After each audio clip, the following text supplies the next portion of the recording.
where my heart goes.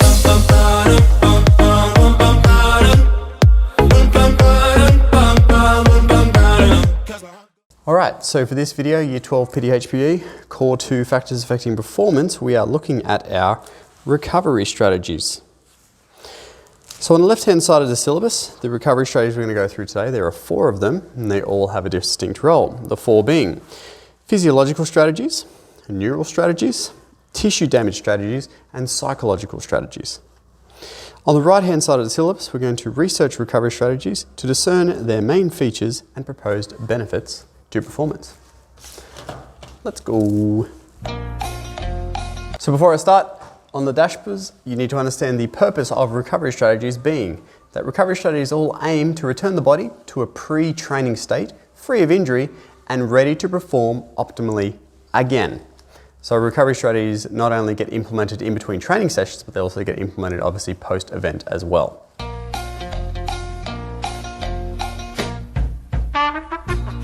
So our first one we're looking at here are our physiological strategies. So physiological strategies, think physical, okay? They work directly on the physical tissues of the body to remove byproducts, deliver nutrients, which is, fresh blood and then, things like glycogen, etc., and therefore enhancing recovery of our athlete. So there are 2 ones that you need to know about. So here's the first one, and then I'll rub it off to the second one. So our first one is going to be our cool down, all right? So physiological strategy for a cool down, the idea is that it's going to remove byproducts that's left over from ATP production, the major one being lactic acid, okay? The cool down needs to be done immediately post-performance, okay? You can't just do a cool down like a few hours later. You've lost it, all right? The main action of the cool down, therefore, is going to be reducing DOMS. Now, DOMS, if you can't remember from year 11, is delayed onset muscle soreness, okay? So in your skeletal muscle, you've got a whole bunch of fibers, okay? If byproducts sit in those fibers and they sort of just they don't get removed, what is going to happen is that they're going to basically still increase the acidity of the cell. They're basically going to block those muscle tissues from getting fresh nutrients for recovery, and therefore you get sore, all right? That's why, for example, if I take you all and we did like a squat routine at the gym and I pushed you all really, really hard, that night you might just be tired. The next morning you might be a little bit sore. 24 hours later, you might actually start to really feel sore. And then the next day when you wake up, you may not be able to get out of bed. So it kicks in somewhere between 24 hours later, and at around that 36-hour mark, it's going to peak, all right, peak pain. That's why you see people walking around like this, all right, DOMS. And we can reduce that by the cool down, okay? And reducing blood pooling, which goes hand in hand with the DOMS comment I just made, all right? So you're getting the blood that's got byproducts and stuff in it out of the muscle so that we can get some fresh stuff in there, which is good. Examples of our cool down include our low intensity cardio for 10 minutes to encourage circulation and our static stretching routine to help clear byproducts from the cells.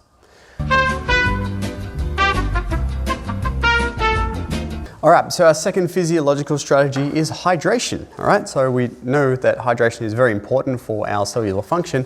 Well, it's also very important for recovery. And if you are inadequately hydrated, it will basically increase your recovery time due to delayed ability to clear byproducts from the muscle and also a delayed nutrient refeeding to the cells. So if we know that good hydration will increase circulation, so it's basically going to improve nutrient delivery and byproduct around the body because you have an increased ease of blood flow, all right? If you remember from year 11, dehydration, or when you have less fluid in your blood, which is the plasma, your blood becomes very viscous and quite thick and sticky, and it's harder for your heart to push it around your body. And that longer sensation it takes to get the blood going around your body means that your recovery time is therefore going to be prolonged. Our guideline for hydration, it's the same one we've always used. You need to consume 1.5 litres of water and electrolytes for every kilogram of body weight that was lost during exercise. So they're our physiological strategies.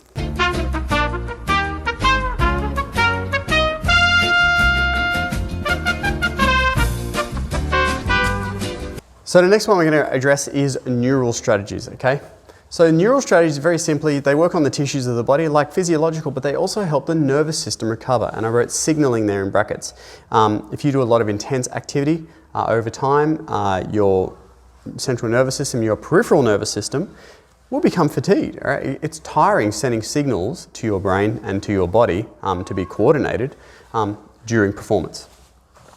So our first one we're going to look at here is hydrotherapy. So hydrotherapy is the use of water to aid recovery. And there are two types of hydrotherapy that we're going to cover. So the first type of hydrotherapy we're going to discuss is hot water immersion. All right? Hot water immersion enhances recovery through increased blood flow from increased core temperature. So basically the athlete will sit in like a hot bath, okay? The water is actually quite warm, so 37 degrees. It is going to have an effect on the body temperature.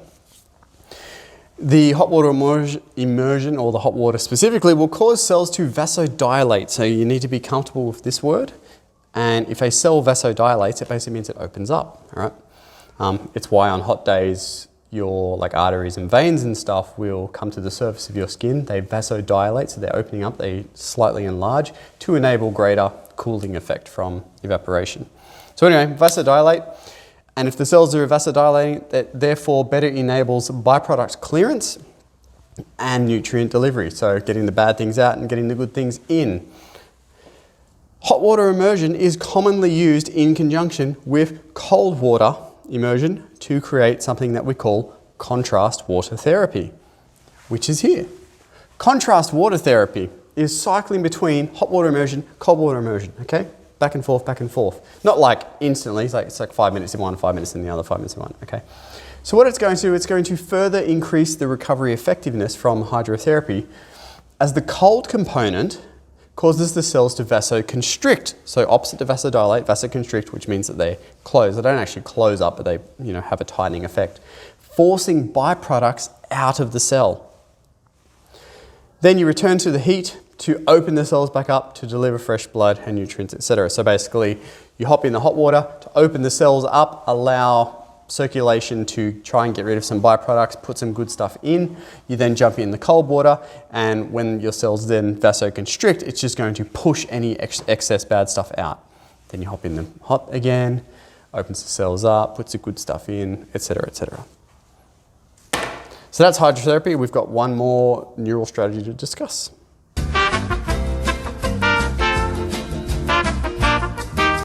All right, so our second neural strategy that we're going to go through here is massage. All right, so massage can be done by either a masseuse or a masseur, or you can do it on yourself, aka foam rolling, okay? So the idea behind massage, it releases muscular tension, all right? So it should be done post, so hence a recovery strategy, and nervous system tension, okay? The nervous system tension that gets released will therefore improve the athlete's ability to relax, okay? So they feel relaxed, feel refreshed, okay? If there is lower levels of a hormone called cortisol in their body, all right, so massage will reduce cortisol. When you reduce cortisol, your cells are able to release anything they have inside, such as byproducts. So massage will therefore help with the clearing of byproducts. But the biggest point about massage, and I'll touch on it later in this video as well, is that because you've got reduced muscular tension, you've got reduced nervous system tension, overall you have reduced tension in your body, you have a better sleep. And sleep is the #1 method of improving recovery, or it's the #1 way in which you do recover. So enhancing sleep and quality of sleep is extremely important for athletes. But anyway, I will touch on that again later. That is the neural strategies.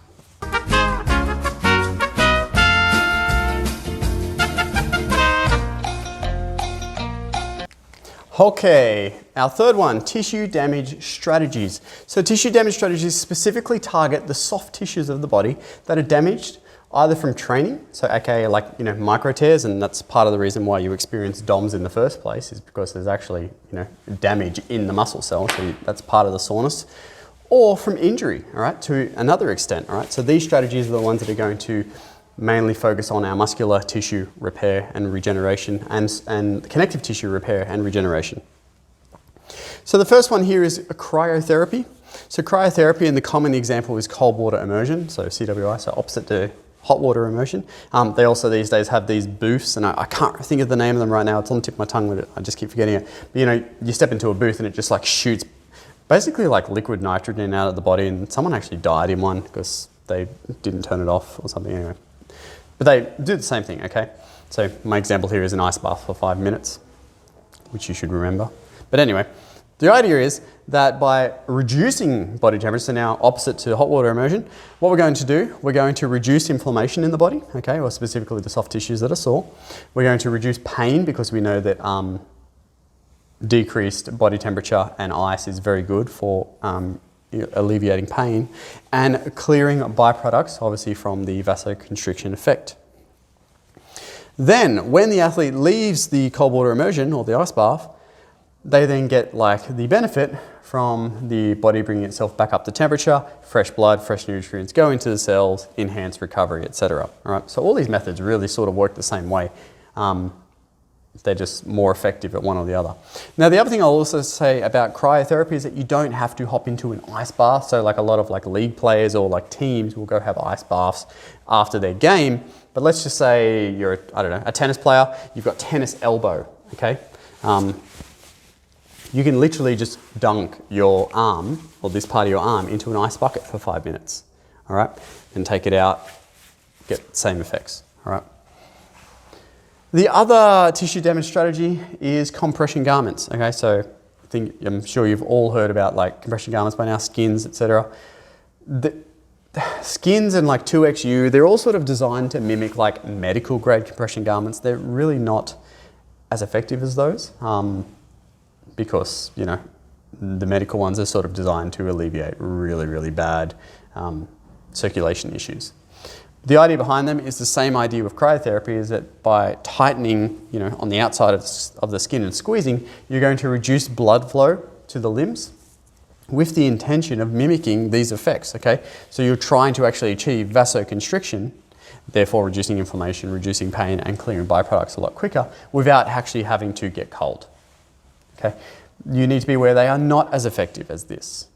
However, in saying that, good athletes or like smart athletes will use the two methods together, which is why actually if you own any pair of like, I don't mean tights, I mean like proper compression garments like 2XU, skins, etc. If you read the instructions on those, they're not really designed to be worn during training. I mean, you can wear them during training. They're very comfortable to wear during training, but the idea is that to get the recovery benefits, you need to wear them after training, right? Hence recovery strategy.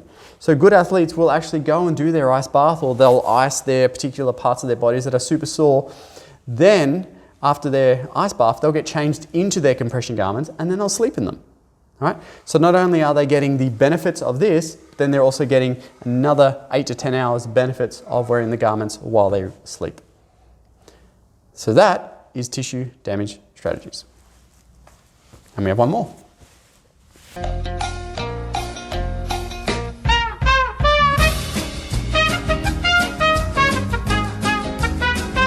So our last one here is our psychological strategies. Okay, so thinking about in the mind, but the idea behind the strategies is that we focus on the mind and brain to therefore enhance whole body recovery. You should know that every part of your body, your leg, your arm, your hand, they are all connected by the nervous system to the brain. So if we can enhance the recovery up here, it does have a flow-on effect. So the first one we talk about here is relaxation. So this is basically downtime between sessions. So you're not always busting your guts training. You're not, and when you're not training, you're not thinking about training, okay? You need to have some downtime away from it, all right? So relaxation will really finalize the repair and recovery phase, all right? So you've already done your you've already done your physiological strategies, your neural strategies, your tissue damage strategies. You've done everything that you can do to improve your recovery. And then between sessions, you then need to relax, have some downtime, let the body do its thing, let the body adapt, all right? It ensures that the athlete feels refreshed, and I underlined the word feels because feels is important, okay? If the athlete does all of the recovery strategies, but then they get to the next training session and they feel tired or they don't feel interested in the training, they're not going to get much out of it. All right? So if the athlete feels refreshed, they're going to be keen, they're going to be eager, they're going to therefore enhance their performance by improving training adherence and athletic efforts during the training sessions. And because you should be relaxing between your sessions, it is therefore moves into the preparation phase for the next session. Now, last but certainly not least, and when I say not least, I mean the most important one, sleep. Okay? This is the most important thing that I can tell you about sleep. Sleep deprivation cannot be overcome by any other strategy we have discussed in this video today. So if your physiological strategies are on point and you are doing everything perfectly, if your neural strategies are on point, you're doing everything perfectly, and if your tissue damage strategies are all on point and you're doing everything perfectly, and you've got like a whole team of like doctors and like specialists who are telling you all these things to do, and you are doing every single one of them to the best of your ability, but you're not sleeping or you're not getting adequate sleep, guess what? Nothing's gonna work, okay? You cannot overcome any other thing, or you cannot overcome sleep deprivation with any other strategy. Getting adequate sleep improves just about every function of the body. It improves concentration, it improves speed, it improves power. It enhances repair tissue to the point where most of your actual soft tissue repair actually occurs during sleep. Fun fact, I had a knee issue, like soft tissue knee injury, for about 3 years. And it was about the 3 years time when Ivy was born to when she turned about 3. The soft tissue injury magically went away, even though I was actually seeing doctors and specialists and getting special injections. The injury cleared up itself when I was able to get back to a normal sleep cycle. All right. Adequate sleep will also improve your focus and will also improve your neural activity, so you're able to send messages throughout your body faster. So you can see from these points here how sleep ties directly into all the other strategies that we've talked about today. All right. Athletes should be sleeping for somewhere between 8 and 10 hours every night, and sometimes even athletes will have a nap, so like 20-minute power nap. Power nap shouldn't be any longer than 20 minutes, otherwise you'll actually go into deep sleep and then you'll actually feel worse. But anyway, sleep is number one. Therefore, if the athlete is doing all the strategies we have discussed and they're getting adequate sleep, then they are in the most likely position to repair their body from their previous efforts, okay? But also make physical adaptations so that next time they train, they're going to be better, faster, stronger, and they're able to go harder than last time. And that is our video on recovery strategies. Thanks, bye.